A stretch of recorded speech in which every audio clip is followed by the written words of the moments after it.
Welcome back to This Day Live, the Sunday talk show here on the Arise News channel. With me today, I have Professor David Aworawo, Professor of International Relations and Strategic Studies at the University of Lagos, and Jideofor, legal practitioner and national development advocate. Chinese company Songshan Funcheng has rejected Nigeria's offer of $5 million for the release of new aircraft on the country's presidential fleet. The aircraft was impounded by authorities in France at the behest of the Chinese company after it secured a court victory for breach of contract against a subnational government in Nigeria, in this case, Ogun State. When President Bola Tinubu travels to Beijing for the Forum on China-Africa Cooperation shortly, and I think that on September 4 to 6, FOCAC is September 4 to 6, and to prop up the Naira as part of the agenda. This publicized feud with Songshan will likely be a major feature of the interactions.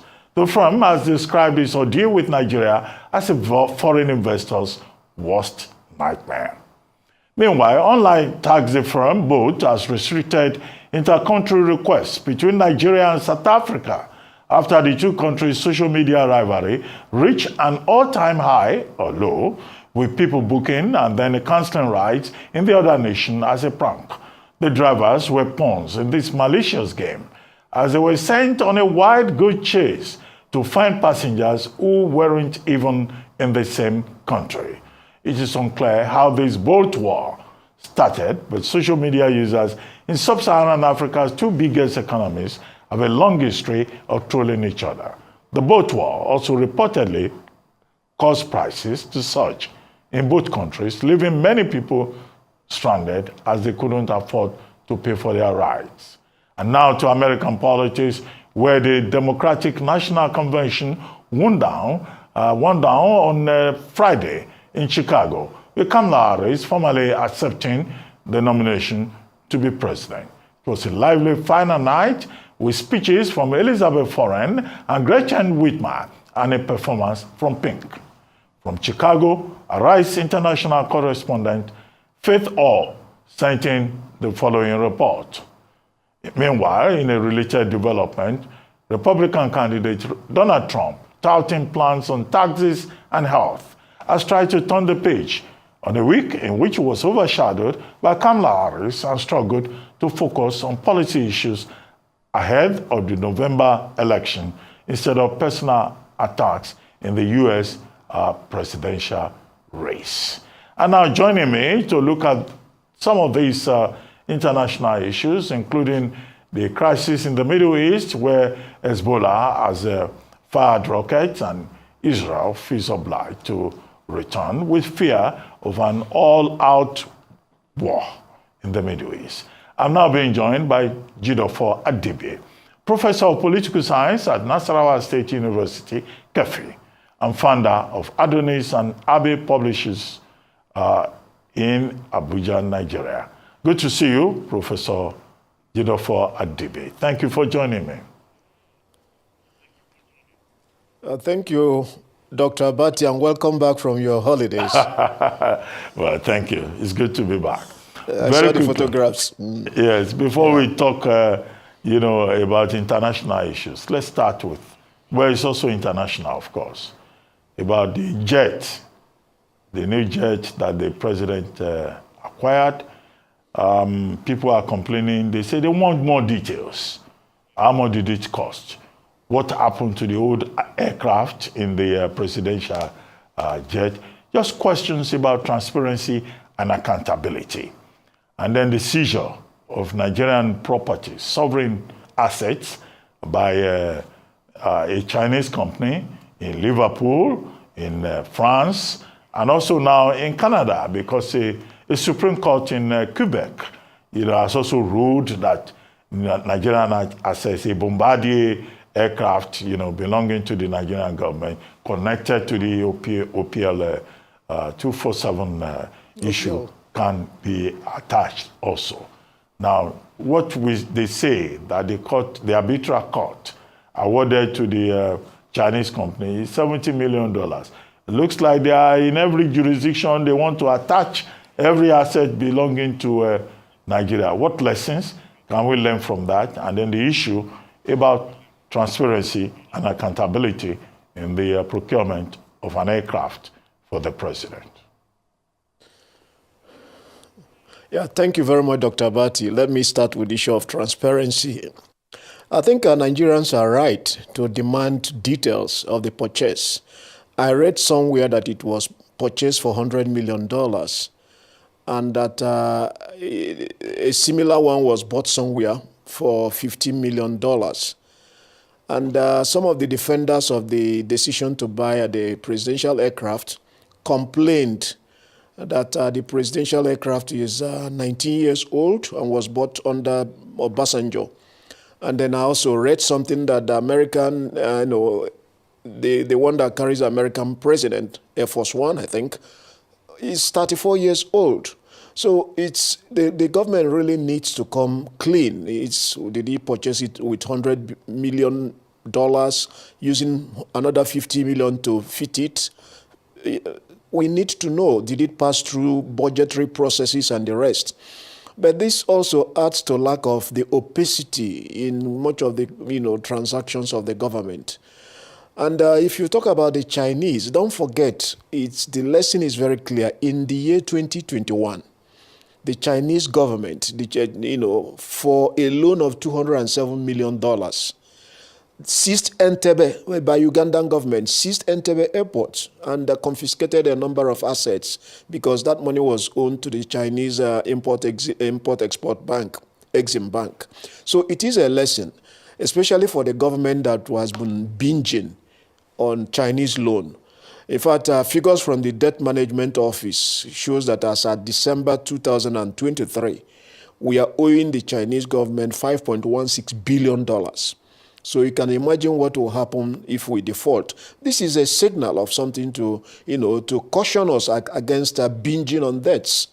And, we have to see how it works out. It also tells you that there's a little trust of our own judicial system. I read the defense by Ibikunle Amosun that the company in question lost all the cases in Nigeria. If they went ahead and then were able to win at the arbitration panel headed by the former president of UK Supreme Court, it also tells you something about the state of our judicial system, whether international actors are not showing that they don't have confidence in our system. And they took it elsewhere. As you rightly mentioned, they got in France, they got in Quebec, and even in Liverpool. Some of assets belonging to the Nigerian government were also confiscated. And we don't know what happens next. We just have to wait. But that should really be a warning signal to the government and to the subnationals that go on debt binging. You see at the subnational level, the way governors behave like emperors. They can just come in one night, they don't like your face, they pull down your house. Or contracts that were negotiated and signed by their predecessors, they forget the fact that the government is a continuum. They just almost arbitrarily will just cancel the contract. Ibikunle Amosun was arguing that, had his own reason that it was a conflict between two Chinese companies and all that. I'm not very sure if he took all his arguments to the arbitration panel that was, headed by the president or a former president of the UK Supreme Court. Yeah, in specific terms, what are the lessons we can learn from this? Because some people have been saying, look, this was a commercial transaction, sovereign assets cannot be attached. But under public international law, it's country to country, yeah. Even when subnationals are involved, because a country gives sovereign guarantees. And then, of course, there's something about the sanctity of contract. There's also about agreements being respected. Pacta sunt servanda. But many Nigerians are saying, oh, this is our national asset. It's the people of Ogun State. In fact, somebody sent me a text message that being from Ogun State, I should stay away from China because I could be seized as a collateral for what the state government has done. Yes, sir. Yeah, Dr. Badi, one of my appearances here, I know we raised the question of whether international law is really law.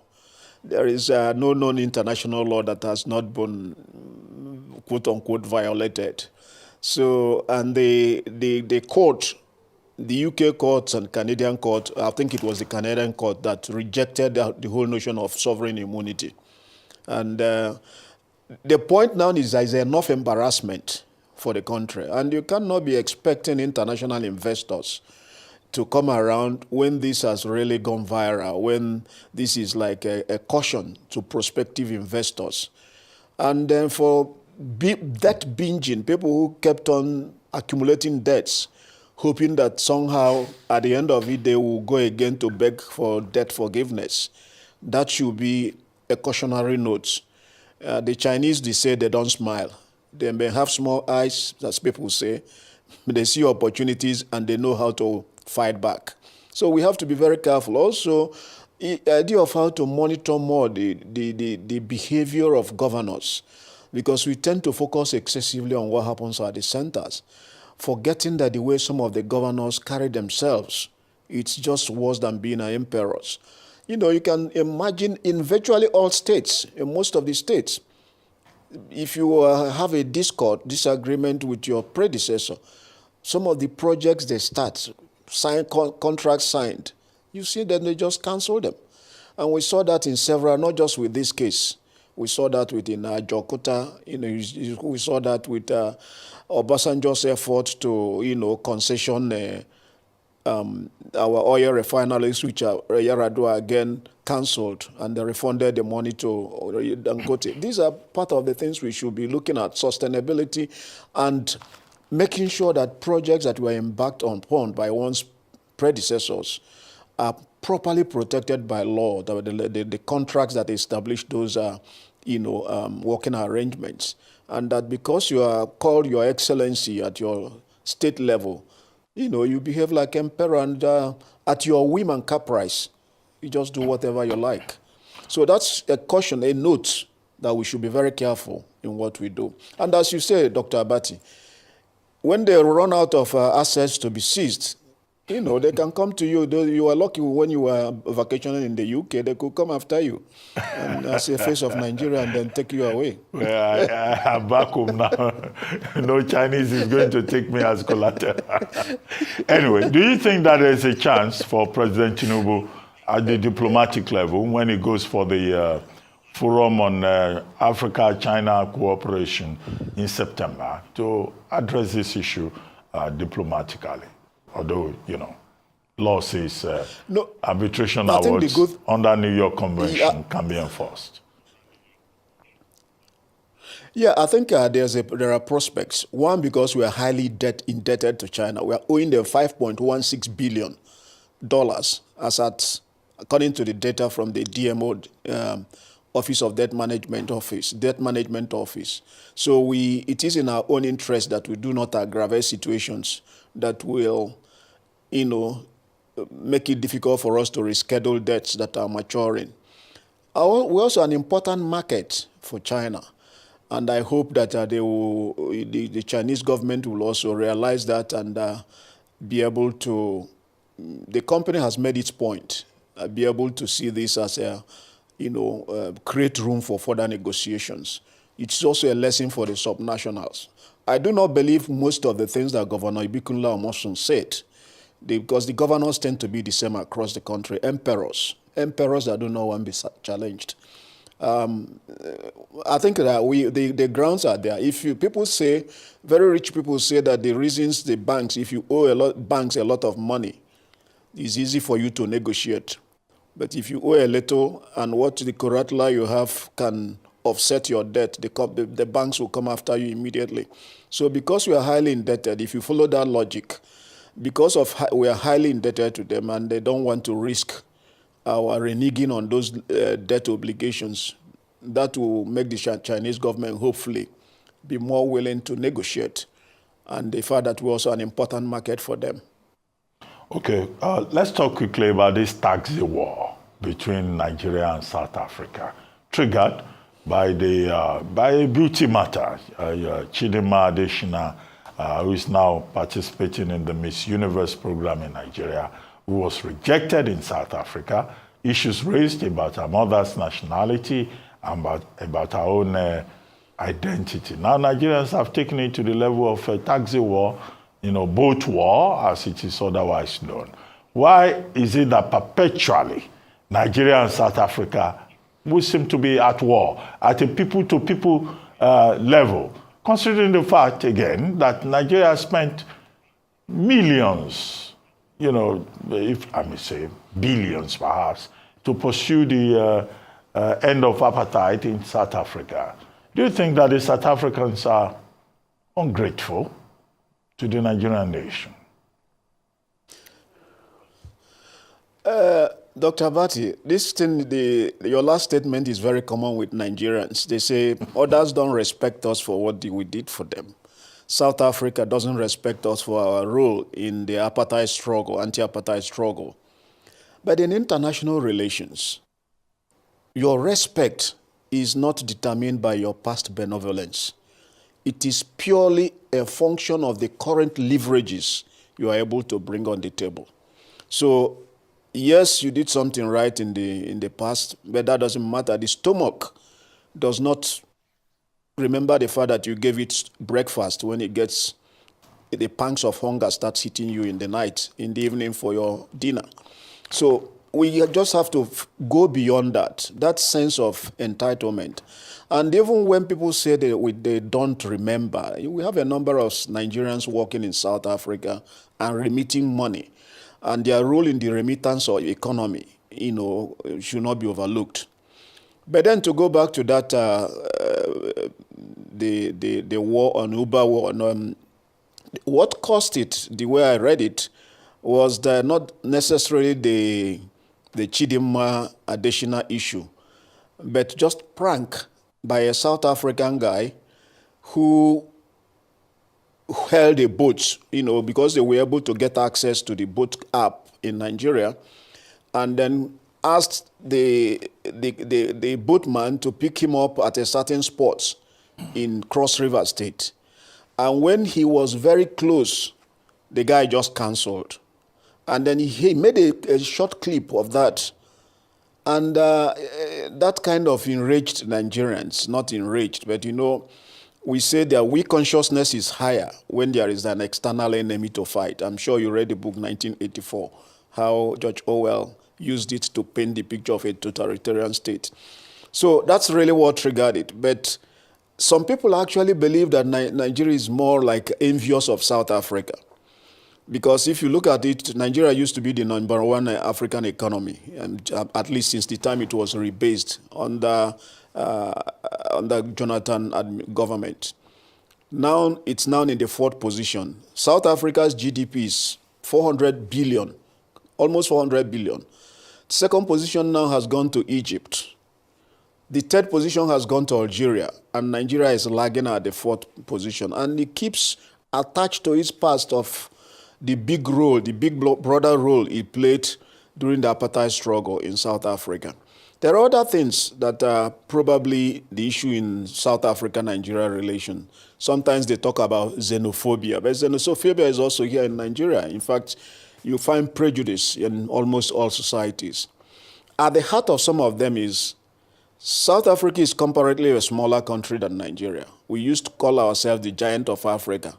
But suddenly from 1994, when it came out of the apartheid, the international community welcomed South Africa. And suddenly Nigeria got a competitor in who should be the quote-unquote giant of Africa in the real sense. Giant of Africa is not measured only by population. Don't forget that Britain that colonized most of the world at that time had less than 20 million people. So the point then is, now South Africa in 2010, they successfully hosted a World Cup. South Africa is a member of BRICS. South Africa successfully hosted a BRICS summit in 2023. Now, some of the permutations that were going on the enlargement of the UN Security Council, one of the most famous was the one that was to give 3 slots to African countries. And many countries were being proposed. Nigeria was a front runner, Kenya was a front runner, South Africa, Nigeria's argument then was it was the largest economy. It had played a number of roles on the international scene. But now look at what's happening in the configuration of the world. Suddenly you have South Africa, which is the number one, the strongest economy, not just technologically, but in terms of development. You see the fact that it has successfully hosted a World Cup, done BRICS, is projecting power on the international scene by leading other African countries to mediate in the Ukraine crisis. While they are doing this, Nigeria is sitting back mourning, unable to achieve elite consensus among itself.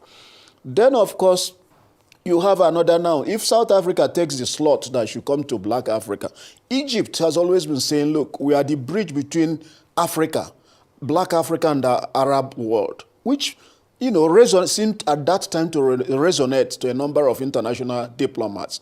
Meanwhile, South Africa is also saying is the bridge between the white world and the black world. And then there is Ethiopia, which historically is the headquarters of Africa in terms of African Union, Organization of African Unity, one of the African countries that was never, colonized. So if we go by that kind of initial, proposed structure, I think it was under Kofi Annan, you can see that Nigeria's chances of getting a permanent slot in the UN Security Council seems to be shrinking. And we keep pointing fingers at South Africa. Of course, South Africa has own issues. It has over 100 companies in Nigeria. I don't know how many companies Nigeria has in South Africa, except perhaps prayer houses and branches of mega churches in South Africa. Nigeria exports crude to South Africa.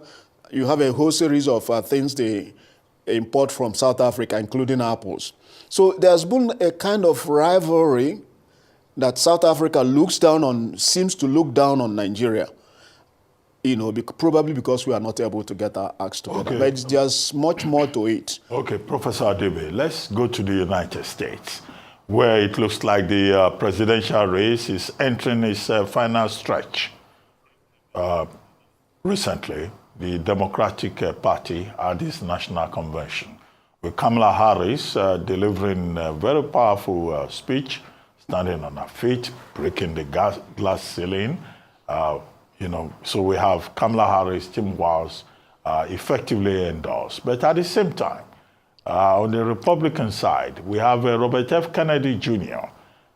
Withdrawing his candidacy in critical swing states, Arizona, Texas, even if it is late to do so, in Pennsylvania, Wisconsin, some of the other battleground states. But he's now supporting Donald Trump. So the dynamics keep changing. But clearly now, it is Trump versus Kamala Harris. What are your predictions? What is your reading? Even now that Kamala Harris has effectively, again, energized the base of the Democrats in this race. And people, one side or the other, and Nigerians even say, oh, we support Trump, we support Kamala Harris, even if many of us don't have a dog in that fight. Thank you, Dr. Abati. Our support does not make whether you support or you don't support, it doesn't make any difference. But the way I see it is that it's going to be a very tight race. Why do I say that? Currently, there's a poll of what they call poll of polls, a poll of an average of 133 polls, which shows that Kamala Harris is leading by 3.6 percentage points. It's not a big one. Normally, after every convention of any party, they get what they call a bounce. And Kamala Harris is still, luxuriating from the fact that the way she came in to become the candidate, it took everyone unawares. And that crucial endorsement by the Clintons, by the Obamas, and in fact by the top Democratic personalities, including Nancy Pelosi. So that bounce is going to be there. The Republican Party seems to be struggling now on how to frame the narrative. While, for example, when it was Biden, they had already framed him as somebody too weak, too old, sleeping Joe. He has lost it. He's too old to run. Now with Kamala Harris, it's difficult. They haven't found really something to pin on her, but they are hoping that the debate will open her up.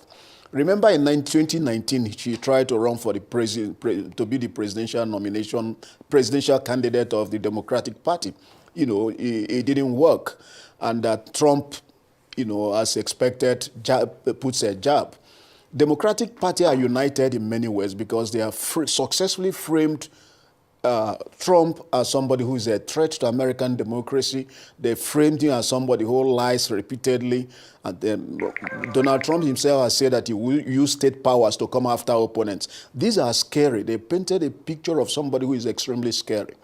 So how do they handle Harris? There is not much. For now, their opinions say, okay, Biden was very unpopular with immigration policies. That's the only thing they are talking about now. But hopefully, by the time they get to the debate, they will see whether they get an opening and then frame, meaning framing the strategy in such a way that they will repeatedly hit and see if it sticks. Apart from that, Professor Alan Lichtman, who has predicted, is a professor of history at American University in Washington, D.C., who has correctly predicted every single presidential election outcome since 1984. Of course, the only one he lost was the George Bush versus, what's his name again? You know, the one by George Bush, but even then he said he wasn't correct because the other guy got the majority. Professor Lichtman has said he's going to make official his own analysis on September 2nd. So we are waiting to see. In fact, people are using his own criteria. He uses what they call 13 keys. And then by analysis of the 13 keys, he uses what the people say are scientific methods of arriving at a conclusion of who is likely to win. So people are going to work at it. But I have three major concerns. One is what they call the Bradley effect. Bradley effect is that in 1982, Tom Bradley, who was mayor of Los Angeles, ran for president against for governor of California against a white candidate. All the polls had him winning. Unfortunately, when the result came out, he lost. And then they said, okay, it's because social acceptability. Many voters didn't want to give their correct opinion for fear of being called racist. So it's called Bradley effect. How are they going to deal with, how are American voters going to deal with a black?